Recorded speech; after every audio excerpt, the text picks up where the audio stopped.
JGF Jonnagiri gold field ప్రారంభానికి సిద్ధమైంది.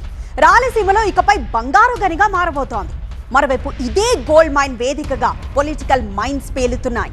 Jonnagiri gold mine పై టీడీపీ వైసీపీ మధ్య క్రెడిట్ వార్ నడుస్తోంది. ఆ ఫ్యాక్టరీ వచ్చిన ఘనత తమదంటే తమదంటూ మాటల మంటలు రేపుతున్నారు స్థానిక నేతలు.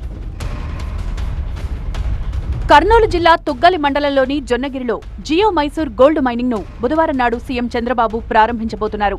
బంగారం శుద్ధి కేంద్రానికి భూమి పూజ చేయడంతో పాటు గోల్డ్ మైనింగ్ పనులను ప్రారంభించి విస్తరణ పనులకు భూమి పూజ చేస్తారు. ఆ తర్వాత బహిరంగ సభలో పాల్గొంటారు. ఓవైపు సీఎం పర్యటన కోసం జోరుగా ఏర్పాట్లు జరుగుతుంటే మరోవైపు క్రెడిట్ ఫైటింగ్ షురువైంది. జొన్నగిరి గోల్డ్ మైనింగ్ సాధ్యమైందంటే అది కేవలం వైఎస్ఆర్ జగన్ వల్లే అంటోంది వైసీపీ. టీడీపీ పాలనలో ఎలాంటి పనులు జరగకపోయినా తామే అంతా చేసినట్లుగా చెప్పుకుంటున్నారని ఆరోపించారు స్థానిక మాజీ ఎమ్మెల్యే కంగాటి శ్రీదేవి. టీడీపీ నేతలు క్రెడిట్ చోరీ చేస్తున్నారని ఆరోపణలు కూడా చేశారు. అయితే ఆ వ్యాఖ్యలకు కౌంటర్ ఇచ్చారు ఎమ్మెల్యే కేఈ శ్యాంబాబు.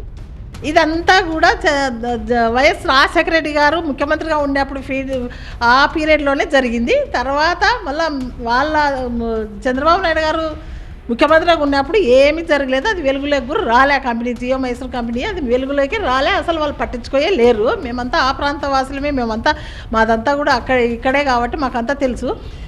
తర్వాత 2019 నుంచి 24 వరకు జరిగింది జగనన్న సీఎం ఉన్నప్పుడు. వాళ్ళ పీరియడ్లో జరిగినది ఎట్లుంటుంది? ఏమాత్రం కూడా అన్నీ కూడా నేను కూలవశంగా డేట్తో సహా ఇస్తాను. వాళ్ళు చూసుకోమనండి. మైన్స్లో పోయి అక్కడ ఎవరైతే ఉన్నారో వాళ్ళ కంపెనీ వాళ్ళని కూడా కనుక్కోండి.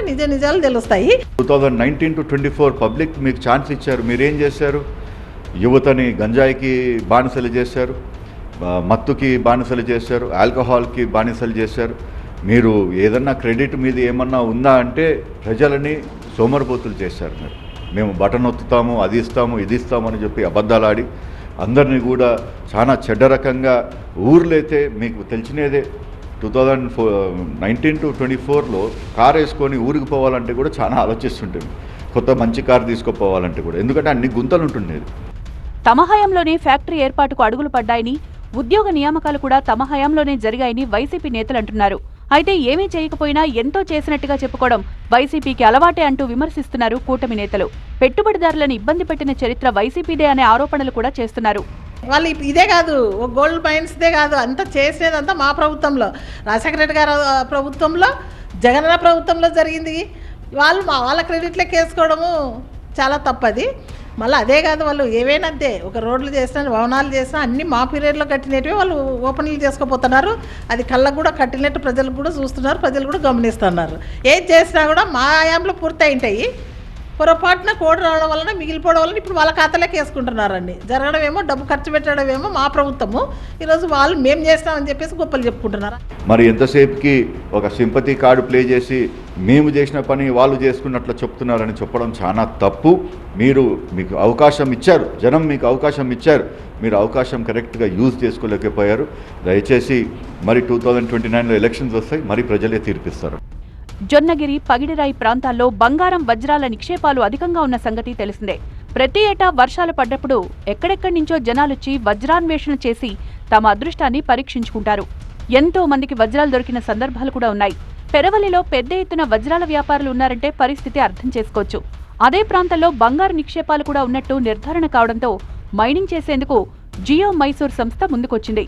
పైలట్ ప్రాజెక్టు కూడా సక్సెస్ కావడంతో బంగారం వెలికితీత పనులు మొదలయ్యాయి. ఇప్పటికే రోజుకి కిలో బంగారాన్ని వెలికితీస్తున్నారు. సీఎం ప్రారంభోత్సవం అనంతరం ఉత్పత్తి సామర్థ్యాన్ని భారీగా పెంచే అవకాశముంది. 1495 ఎకరాల్లో 320 కోట్లతో గోల్డ్ మైనింగ్ ప్లాంట్ నిర్మాణమైంది.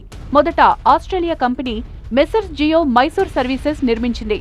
ఇందులో 70% వాటాని త్రివేణి ఎర్త్ మూవర్స్ కొనుగోలు చేసింది. జియో మైసూర్లో 27.27% డెక్కన్ గోల్డ్ మైన్స్ కుంది. దేశానికి స్వాతంత్ర్యం వచ్చిన తర్వాత పూర్తి స్థాయిలో ఏర్పడ్డ గోల్డ్ మైనింగ్ ఏదైనా ఉంది అంటే అది జొన్నగిరి జియో మైసూర్ గోల్డ్ మైనింగ్ మాత్రమే. అతిపెద్ద గోల్డ్ మైనింగ్ గా భావించే కోలార్ హట్టి బంగారు గన్లు స్వతంత్రానికి పూర్వం నిర్మించబడ్డవే. ఇంతటి ప్రాధాన్యత ఉన్న జొన్నగిరి గోల్డ్ మైనింగ్ రాయలసీమ కరువు నియంత్రణలో కీలక భాగస్వామి కానుందనే ప్రచారం జరుగుతోంది. ఇప్పటికే స్థానికంగా చాలా మందికి ఉద్యోగ అవకాశాలు లభించాయి. స్కిల్డ్ లేబర్ మాత్రం ఇతర ప్రాంతాల నుంచి వచ్చారు. సీఎం ప్రారంభోత్సవం అనంతరం పూర్తి స్థాయిలో బంగారం ఉత్పత్తి జరగనుంది. ఇదే గనక జరిగితే మన బంగారం ఇతర దేశాలకు ఎగుమతైనా ఆశ్చర్యపోవాల్సిన అవసరం లేదు.